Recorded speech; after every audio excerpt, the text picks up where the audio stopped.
ਦੋਸਤੋ, ਮੈਂ ਪਹਿਲਾਂ ਹੀ ਆਪਣੇ ਘਰ ਕੰਮ ਲਈ ਨੌਕਰਾਣੀ ਰੱਖ ਲਈ। ਉਹ ਨੌਕਰਾਣੀ ਸਾਰਾ ਦਿਨ ਮੇਰੇ ਕੋਲ ਹੀ ਰਹਿੰਦੀ ਸੀ ਤੇ ਜੋ ਵੀ ਕੰਮ ਮੈਂ ਕਰਦੀ ਉਹ ਪੂਰਾ ਕਰ ਦਿੰਦੀ। ਹਾਲੇ ਉਸ ਦਾ ਵਿਆਹ ਵੀ ਨਹੀਂ ਹੋਇਆ ਸੀ। ਸ਼ਾਇਦ ਪੈਸੇ ਦੀ ਕਮੀ ਕਰਕੇ ਉਸ ਨੂੰ ਘਰ ਦਾ ਕੰਮ ਕਰਨਾ ਪੈ ਰਿਹਾ ਸੀ। ਉਹ ਆਪਣਾ ਕੰਮ ਬਹੁਤ ਮਨ ਲਾ ਕੇ ਕਰਦੀ। ਇੱਕ ਦਿਨ ਰਾਤ ਦੇ ਸਮੇਂ ਮੈਂ ਸੌਂ ਰਹੀ ਸੀ ਤਾਂ ਮੈਨੂੰ ਕਿਸੇ ਦੇ ਉਲਟੀਆਂ ਕਰਨ ਦੀ ਆਵਾਜ਼ ਆ ਰਹੀ ਸੀ। ਮੈਂ ਹੈਰਾਨੀ ਨਾਲ ਉੱਠ ਕੇ ਦੇਖਿਆ ਤਾਂ ਮੇਰੇ ਪਤੀ ਨੇ ਜੋਤ ਕਮਰੇ ਵਿੱਚ ਨਹੀਂ ਸੀ। ਮੈਨੂੰ ਲੱਗਿਆ ਕਿਤੇ ਮੇਰੇ ਪਤੀ ਦੀ ਤਬੀਅਤ ਨਾ ਖਰਾਬ ਹੋ ਗਈ ਹੋਵੇ। ਇਸ ਲਈ ਮੈਂ ਜਲਦੀ ਨਾਲ ਬਾਥਰੂਮ ਵਿੱਚ ਗਈ, ਪਰ ਬਾਥਰੂਮ ਵਿੱਚ ਕੋਈ ਨਹੀਂ ਸੀ। ਤਾਂ ਮੈਂ ਸੋਚਿਆ ਕਿ ਉਹ ਬਾਹਰ ਵਾਲੇ ਬਾਥਰੂਮ ਵਿੱਚ ਹੋਣਗੇ, ਪਰ ਜਦੋਂ ਮੈਂ ਉੱਥੇ ਜਾ ਕੇ ਦੇਖਿਆ ਤਾਂ ਮੇਰੇ ਹੋਸ਼ ਉੱਡ ਗਏ, ਕਿਉਂਕਿ ਉੱਥੇ ਤਾਂ ਮੇਰੀ ਨੌਕਰਾਣੀ ਉਲਟੀਆਂ ਕਰ ਰਹੀ ਸੀ ਤੇ ਮੇਰੇ ਪਤੀ ਦੇਖਭਾਲ ਕਰ ਰਹੇ ਸੀ, ਉਸ ਨੂੰ ਪਾਣੀ ਪਿਆ ਰਹੇ ਸੀ ਤੇ ਉਸ ਦੀ ਕਮਰ 'ਤੇ ਹੱਥ ਫੇਰ ਰਹੇ ਸੀ। ਪਰ ਮੈਨੂੰ ਜ਼ਿਆਦਾ ਹੈਰਾਨੀ ਇਸ ਚੀਜ਼ ਦੀ ਸੀ, ਉਹ ਤਾਂ ਹਾਲੇ ਕੁਆਰੀ ਹੈ ਤੇ ਉਹ ਤਾਂ ਸਾਡੇ ਘਰ ਤੋਂ ਬਾਹਰ ਕਿਤੇ ਜਾਂਦੀ ਵੀ ਨਹੀਂ, ਤਾਂ ਫਿਰ ਉਸ ਨੂੰ ਉਲਟੀਆਂ ਕਿਉਂ ਹੋ ਰਹੀਆਂ ਨੇ? ਮੈਨੂੰ ਤਾਂ ਉਹ ਉਲਟੀਆਂ ਕੁਝ ਅਲੱਗ ਹੀ ਲੱਗ ਰਹੀਆਂ ਸੀ। ਦਰਅਸਲ ਮੈਂ ਆਪਣੇ ਪਤੀ ਜੋਤ ਨਾਲ ਘਰ ਵਿੱਚ ਇਕੱਲੀ ਹੀ ਰਹਿੰਦੀ ਸੀ। ਜੋਤ ਤੇ ਮੇਰੇ ਵਿਆਹ ਨੂੰ 8 ਸਾਲ ਹੋ ਚੁੱਕੇ ਸੀ, ਪਰ ਅਸੀਂ ਦੋਵੇਂ ਹਾਲੇ ਵੀ ਮਾਂ-ਬਾਪ ਨਹੀਂ ਬਣੇ। ਇੱਕ ਦਿਨ ਮੇਰੇ ਪਤੀ ਨੇ ਮੈਨੂੰ ਕਿਹਾ ਕਿ ਚਲੋ ਸਾਨੂੰ ਡਾਕਟਰ ਕੋਲ ਜਾ ਕੇ ਚੈੱਕਅਪ ਕਰਵਾਉਣਾ ਚਾਹੀਦਾ।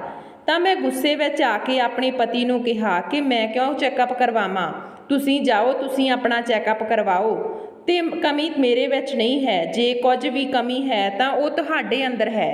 ਮੇਰੇ ਪਤੀ ਅੱਗੋਂ ਜ਼ਿਆਦਾ ਕੁਝ ਨਾ ਬੋਲ ਕੇ ਉੱਥੋਂ ਚਲੇ ਗਏ, ਪਰ ਦਿਨ ਬ ਦਿਨ ਸਾਡੇ ਦੋਹਾਂ ਵਿਚਾਲੇ ਬੱਚੇ ਨੂੰ ਲੈ ਕੇ ਲੜਾਈ ਝਗੜੇ ਵੱਧਦੇ ਜਾ ਰਹੇ ਸੀ, ਜਿਸ ਕਾਰਨ ਹੁਣ ਮੇਰੇ ਪਤੀ ਘਰ ਵਿੱਚ ਬਹੁਤ ਹੀ ਘੱਟ ਸਮਾਂ ਬਿਤਾਉਂਦੇ ਸਨ ਤੇ ਫਿਰ ਦੇਰ ਰਾਤ ਤੱਕ ਆਫਿਸ ਤੋਂ ਘਰ ਵਾਪਸ ਆਉਂਦੇ ਸਨ।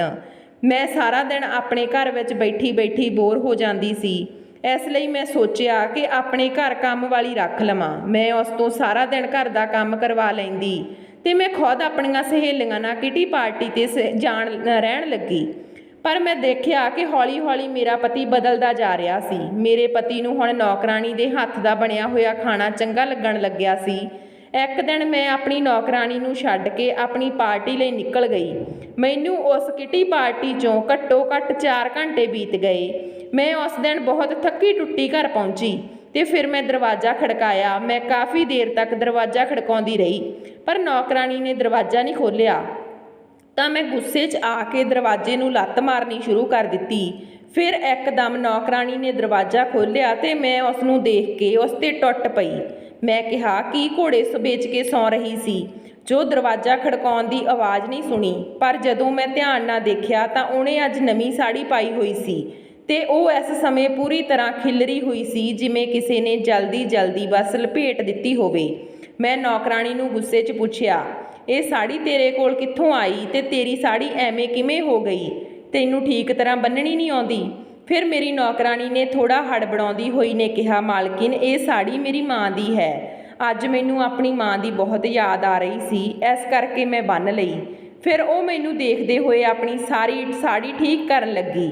ਮੈਂ ਗੁੱਸੇ 'ਚ ਘਰ ਅੰਦਰ ਆ ਗਈ ਤੇ ਫਿਰ ਉਸ ਨੂੰ ਚਾਹ ਬਣਾਉਣ ਲਈ ਕਿਹਾ, ਪਰ ਉਦੋਂ ਮੈਂ ਦੇਖਿਆ ਕਿ ਅੰਦਰ ਸਾਡੇ ਬੈੱਡਰੂਮ ਤੋਂ ਮੇਰੇ ਪਤੀ ਜੋਤ ਬਾਹਰ ਨਿਕਲ ਰਹੇ ਸੀ। ਮੈਂ ਉਹਨਾਂ ਨੂੰ ਦੇਖ ਕੇ ਹੈਰਾਨੀ ਨਾਲ ਪੁੱਛਿਆ, ਓਏ, ਤੁਸੀਂ ਤਾਂ ਘਰੇ ਕਦੇ ਰਹਿੰਦੇ ਨਹੀਂ, ਅੱਜ ਘਰ ਤੁਸੀਂ ਘਰੇ ਕਿਵੇਂ ਹੋ? ਤੇ ਉਹ ਵੀ ਇਸ ਸਮੇਂ ਜਦੋਂ ਮੈਂ ਘਰ ਤੋਂ ਨਹੀਂ ਸੀ। ਜੋਤ ਨੇ ਮੈਨੂੰ ਕਿਹਾ, ਅੱਜ ਮੇਰੀ ਤਬੀਅਤ ਜ਼ਰਾ ਠੀਕ ਨਹੀਂ ਸੀ, ਇਸ ਲਈ ਮੈਂ ਜਲਦੀ ਘਰ ਆ ਗਿਆ। ਕੀ ਮੈਂ ਹੁਣ ਘਰ ਵੀ ਨਹੀਂ ਆ ਸਕਦਾ? ਕੀ ਹੁਣ ਘਰ ਆਉਣ ਦੀ ਵੀ ਮੈਨੂੰ ਇਜਾਜ਼ਤ ਤੇਰੇ ਤੋਂ ਲੈਣੀ ਪਵੇਗੀ? ਮੈਂ ਆਪਣੇ ਪਤੀ ਦਾ ਬਦਲਿਆ ਰਵੱਈਆ ਦੇਖ ਕੇ ਚੁੱਪ ਰਹਿਣਾ ਹੀ ਸਹੀ ਸਮਝਿਆ, ਕਿਉਂਕਿ ਜੇ ਮੈਂ ਅੱਗੇ ਕੁਝ ਬੋਲਦੀ ਤਾਂ ਇੱਕ ਵਾਰ ਫਿਰ ਤੋਂ ਸਾਡੇ ਵਿਚਾਲੇ ਲੜਾਈ ਹੋ ਜਾਂਦੀ ਅਤੇ ਦੇਖਦੇ ਹੀ ਦੇਖਦੇ ਨੌਕਰਾਣੀ ਨੂੰ ਕੰਮ ਕਰਦੇ ਹੋਏ ਸਾਡੇ ਘਰ ਵਿੱਚ ਕਈ ਮਹੀਨੇ ਬੀਤ ਚੁੱਕੇ ਸੀ। ਹੁਣ ਹੌਲੀ-ਹੌਲੀ ਮੇਰੇ ਪਤੀ ਵੀ ਘਰ ਰੁਕਣ ਲੱਗੇ। ਕਦੇ-ਕਦੇ ਤਾਂ ਆਪਣੇ ਆਫਿਸ ਦੀ ਛੁੱਟੀ ਤੋਂ ਪਹਿਲਾਂ ਹੀ ਘਰ ਆ ਜਾਂਦੇ। ਪਹਿਲਾਂ ਉਹ ਮੇਰੀ ਘਰ ਦੇ ਕਿਸੇ ਵੀ ਕੰਮ 'ਚ ਮਦਦ ਨਹੀਂ ਕਰਦੇ ਸਨ, ਪਰ ਅੱਜ ਕੱਲ੍ਹ ਮੈਂ ਦੇਖ ਰਹੀ ਸੀ ਜਦੋਂ ਵੀ ਨੌਕਰਾਣੀ ਕੋਈ ਕੰਮ ਕਰ ਰਹੀ ਹੁੰਦੀ ਤਾਂ ਮੇਰੇ ਪਤੀ ਦੂਜੇ ਕੰਮ 'ਚ ਲੱਗ ਜਾਂਦੇ। ਜਦੋਂ ਉਹਨਾਂ ਨੂੰ ਕਹਿੰਦੀ ਕਿ ਘਰ ਵਿੱਚ ਕੰਮ ਕਰਨ ਲਈ ਇੱਕ ਨੌਕਰਾਣੀ ਰੱਖੀ ਤਾਂ ਹੋਈ ਹੈ, ਤਾਂ ਤੁਸੀਂ ਕਿਉਂ ਕੰਮ ਕਰ ਰਹੇ ਹੋ? ਤਾਂ ਮੇਰੇ ਪਤੀ ਮੈਨੂੰ ਇਹ ਕਹਿ ਕੇ ਚੁੱਪ ਕਰਵਾ ਦਿੰਦੇ, ਕੰਮ ਕਰਨ ਨਾਲ ਇਨਸਾਨ ਦੀ ਸਰੀਰ ਠੀਕ ਰਹਿੰਦਾ ਹੈ ਤੇ ਮੈਂ ਤੇਰੀ ਤਰ੍ਹਾਂ ਨਿਕੰਮਾ ਬਣ ਕੇ ਨਹੀਂ ਰਹਿ ਸਕਦਾ।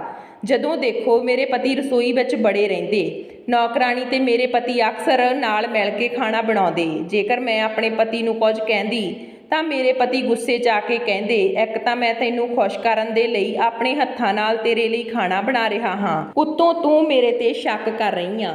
ਮੈਂ ਨੌਕਰਾਣੀ ਤੋਂ ਥੋੜ੍ਹੀ ਜਿਹੀ ਹੈਲਪ ਲੈ ਰਿਹਾ ਹਾਂ। ਮੈਂ ਫਿਰ ਤੋਂ ਆਪਣੇ ਪਤੀ ਦੀ ਗੱਲ ਸੁਣ ਕੇ ਚੁੱਪ ਹੋ ਜਾਂਦੀ ਕਿ ਕੀ ਪਤਾ ਉਹ ਸੱਚੀ ਸਾਡੇ ਰਿਸ਼ਤੇ ਨੂੰ ਠੀਕ ਕਰਨ ਲਈ ਇਹ ਸਭ ਕੁਝ ਕਰ ਰਹੇ ਹੋਣ ਤੇ ਮੇਰੇ ਕੁਝ ਬੋਲਣ ਨਾਲ ਸਾਡਾ ਰਿਸ਼ਤਾ ਫਿਰ ਤੋਂ ਨਾ ਖਰਾਬ ਹੋ ਜਾਵੇ। ਰਾਤ ਦੇ ਸਮੇਂ ਮੈਂ ਤੇ ਜੋਤ ਦੋਵੇਂ ਸੌਂ ਰਹੇ ਸੀ। ਅਚਾਨਕ ਮੇਰੀ ਅੱਖ ਖੁੱਲ੍ਹ ਗਈ ਕਿਉਂਕਿ ਮੈਨੂੰ ਬਹੁਤ ਤੇਜ਼ ਪਿਆਸ ਲੱਗੀ ਸੀ। ਮੈਂ ਆਪਣੇ ਕੋਲ ਰੱਖਿਆ ਪਾਣੀ ਦਾ ਜੱਗ ਚੁੱਕਿਆ ਤਾਂ ਲੈਣ ਲਈ ਉੱਠੀ ਤਾਂ ਦੇਖਿਆ ਕਿ ਮੇਰੇ ਪਤੀ ਤਾਂ ਕਮਰੇ 'ਚ ਹੈ ਹੀ ਨਹੀਂ। ਮੈਂ ਆਪਣੇ ਪਤੀ ਨੂੰ ਬਾਥਰੂਮ ਵਿੱਚ ਦੇਖਿਆ ਪਰ ਉਹ ਉੱਥੇ ਵੀ ਨਹੀਂ ਸੀ। ਮੈਂ ਉਹਨਾਂ ਨੂੰ ਲੱਭਣ ਲੱਗੀ ਤੇ ਮੈਂ ਹੈਰਾਨ ਸੀ ਕਿ ਮੇਰੇ ਪਤੀ ਦਾ ਕਿਤੇ ਵੀ ਦਿਖਾਈ ਨਹੀਂ ਦੇ ਰਹੇ ਸੀ। ਮੈਂ ਰਸੋਈ 'ਚ ਪਾਣੀ ਲੈਣ ਗਈ। ਪਾਣੀ ਪੀਣ ਤੋਂ ਬਾਅਦ ਮੈਂ ਆਪਣੇ ਪਤੀ ਨੂੰ ਇੱਧਰ ਉੱਧਰ ਸਾਰੇ ਘਰ ਵਿੱਚ ਲੱਭਿਆ ਪਰ ਉਹ ਮੈਨੂੰ ਪੂਰੇ ਘਰ ਵਿੱਚ ਕਿਤੇ ਨਾ ਦਿਖਾਈ ਦਿੱਤੇ ਅਤੇ ਆਪਣੇ ਪਤੀ ਨੂੰ ਲੱਭਦੇ ਲੱਭਦੇ ਮੇਰੀ ਨਜ਼ਰ ਨੌਕਰਾਣੀ ਦੇ ਕਮਰੇ 'ਤੇ ਗਈ। ਮੈਨੂੰ ਇਹ ਦੇਖ ਕੇ ਹੋਰ ਵੀ ਜ਼ਿਆਦਾ ਹੈਰਾਨੀ ਹੋਈ ਕਿ ਮੇਰੀ ਨੌਕਰਾਣੀ ਵੀ ਆਪਣੇ ਕਮਰੇ ਵਿੱਚ ਨਹੀਂ ਸੀ। ਸ਼ੱਕ ਹੋਰ ਵੀ ਜ਼ਿਆਦਾ ਵੱਧ ਗਿਆ ਸੀ। ਫਿਰ ਮੈਂ ਆਪਣੇ ਪਤੀ ਤੋਂ ਨੌਕਰਾਣੀ ਨੂੰ ਲੱਭਦੇ ਹੋਏ ਛੱਤ 'ਤੇ ਚਲੀ ਗਈ। ਜਿਵੇਂ ਹੀ ਮੈਂ ਆਪਣੇ ਪਤੀ ਦੇ ਪਿੱਛੇ ਪਿੱਛੇ ਛੱਤ 'ਤੇ ਪਹੁੰਚੀ ਤਾਂ ਮੈਂ ਦੇਖਿਆ ਕਿ ਮੇਰੀ ਨੌਕਰਾਣੀ ਤੇ ਮੇਰੇ ਪਤੀ ਦੋਵੇਂ ਇੱਕ ਦੂਜੇ ਦੇ ਕਰੀਬ ਖੜੇ ਸੀ। ਮੈਂ ਇੱਕਦਮ ਚੀਕੀ, ਜੋਤ, ਇਹ ਕੀ ਹੋ ਰਿਹਾ? ਉਹ ਦੋਵੇਂ ਮੈਨੂੰ ਦੇਖ ਕੇ ਘਬਰਾ ਗਏ। ਜੋਤ ਨੇ ਮੈਨੂੰ ਕਿਹਾ, ਕੀ ਹੋ ਰਿਹਾ ਹੈ? ਕੁਝ ਵੀ ਤਾਂ ਨਹੀਂ ਹੋ ਰਿਹਾ। ਮੈਂ ਪਾਣੀ ਪੀਣ ਲਈ ਉੱਠਿਆ ਤਾਂ ਮੈਂ ਦੇਖਿਆ ਕਿ ਸਾਡੀ ਨੌਕਰਾਣੀ ਛੱਤ 'ਤੇ ਜਾ ਰਹੀ ਹੈ। ਫਿਰ ਮੈਂ ਉਸ ਦੇ ਪਿੱਛੇ ਪਿੱਛੇ ਦੇਖਣ ਚਲਿਆ ਆਇਆ। ਮੈਂ ਦੇਖਿਆ ਤਾਂ ਇਹ ਇੱਥੇ ਖੜੀ ਰੋ ਰਹੀ ਸੀ। ਇਸ ਨੂੰ ਆਪਣੇ ਘਰ ਵਾਲਿਆਂ ਦੀ ਬਹੁਤ ਯਾਦ ਆ ਰਹੀ ਸੀ। ਮੈਂ ਤਾਂ ਬਸ ਇਸ ਨੂੰ ਚੁੱਪ ਕਰਵਾ ਰਿਹਾ ਸੀ ਤੇ ਮੈਂ ਕੀਤਾ ਕੀ ਆ? ਤੈਨੂੰ ਸ਼ੱਕ ਕਰਨ ਦੀ ਆਦਤ ਪੈ ਚੁੱਕੀ ਆ। ਤੂੰ ਕਦੇ ਵੀ ਕਿਸੇ ਨਾਲ ਖੁਸ਼ ਨਹੀਂ ਰਹਿ ਸਕਦੀ।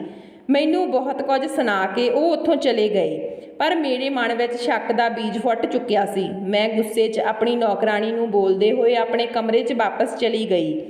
ਹੁਣ ਮੈਨੂੰ ਆਪਣੀ ਨੌਕਰਾਣੀ ਇੱਕ ਮਿੰਟ ਵੀ ਇਸ ਘਰ ਵਿੱਚ ਅੱਖੀਂ ਦੇਖੀ ਬਰਦਾਸ਼ਤ ਨਹੀਂ ਹੋ ਰਹੀ ਸੀ। ਮੈਂ ਫੈਸਲਾ ਕਰ ਲਿਆ ਕਿ ਮੈਂ ਉਸ ਨੂੰ ਘਰ ਤੋਂ ਕੱਢ ਕੇ ਹੀ ਰਹਾਂਗੀ।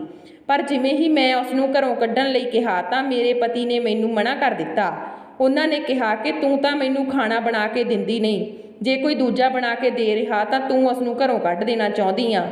ਨਹੀਂ ਨਹੀਂ, ਸਾਡੀ ਨੌਕਰਾਣੀ ਕਿਤੇ ਵੀ ਨਹੀਂ ਜਾਵੇਗੀ। ਮੈਂ ਆਪਣੇ ਪਤੀ ਨੂੰ ਆਪਣੇ ਉੱਤੇ ਗੁੱਸਾ ਕਰਦੇ ਦੇਖ ਕੇ ਸੋਚਣ ਲੱਗੀ ਕਿ ਮੈਂ ਨੌਕਰਾਣੀ ਨੂੰ ਘਰ 'ਤੇ ਰੱਖਿਆ ਹੀ ਕਿਉਂ ਸੀ। ਇਸ ਤੋਂ ਚੰਗਾ ਤਾਂ ਪਹਿਲਾਂ ਸੀ। ਘੱਟੋ ਘੱਟ ਅਸੀਂ ਪਤੀ ਪਤਨੀ ਆਪਸ 'ਚ ਲੜ ਲੈਂਦੇ ਸੀ ਪਰ ਨਾਲ ਤਾਂ ਸੀ। ਹੁਣ ਤਾਂ ਮੇਰੇ ਪਤੀ ਮੈਥੋਂ ਪਹਿਲਾਂ ਤੋਂ ਜ਼ਿਆਦਾ ਦੂਰ ਹੋ ਚੁੱਕੇ ਹਨ। ਇੱਕ ਦਿਨ ਮੇਰੀ ਨੌਕਰਾਣੀ ਕੰਮ ਕਰ ਰਹੀ ਸੀ। ਕੰਮ ਕਰਦੇ ਕਰਦੇ ਮੈਂ ਦੇਖਿਆ ਉਸ ਨੂੰ ਉਲਟੀਆਂ ਆਉਣੀਆਂ ਸ਼ੁਰੂ ਹੋ ਗਈਆਂ। ਉਸ ਦੀ ਇਹ ਉਲਟੀ ਬਿਮਾਰੀ ਵਾਲੀ ਉਲਟੀ ਨਹੀਂ ਲੱਗ ਰਹੀ ਸੀ। ਮੈਨੂੰ ਤਾਂ ਕੁਝ ਹੋਰ ਹੀ ਗੱਲ ਲੱਗ ਰਹੀ ਸੀ।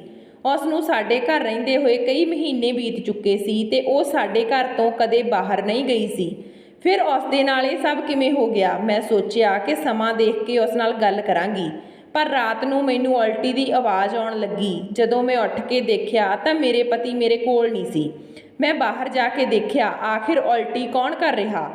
ਮੈਂ ਉਸ ਨੂੰ ਵਾਸ਼ਰੂਮ ਵਿੱਚ ਦੇਖਿਆ ਤਾਂ ਮੈਂ ਬਿਲਕੁਲ ਹੈਰਾਨ ਰਹਿ ਗਈ ਕਿਉਂਕਿ ਉੱਥੇ ਮੇਰੀ ਨੌਕਰਾਣੀ ਉਲਟੀਆਂ ਕਰ ਰਹੀ ਸੀ ਤੇ ਮੇਰੇ ਪਤੀ ਉਸ ਨੂੰ ਇੱਕ ਪਤਨੀ ਦੀ ਤਰ੍ਹਾਂ ਸੰਭਾਲ ਰਹੇ ਸੀ, ਉਸ ਦੀ ਦੇਖਭਾਲ ਕਰ ਰਹੇ ਸੀ। ਉਦੋਂ ਮੈਨੂੰ ਗੁੱਸੇ 'ਚ ਚੀਖ ਕੇ ਆਪਣੇ ਪਤੀ ਨੂੰ ਕਿਹਾ, ਕੀ ਤੁਹਾਨੂੰ ਹਾਲੇ ਵੀ ਕੁਝ ਕਹਿਣਾ ਹੈ? ਤੁਸੀਂ ਮੈਨੂੰ ਦੱਸੋਗੇ ਕਿ ਇਹ ਸਭ ਕੀ ਚੱਲ ਰਿਹਾ?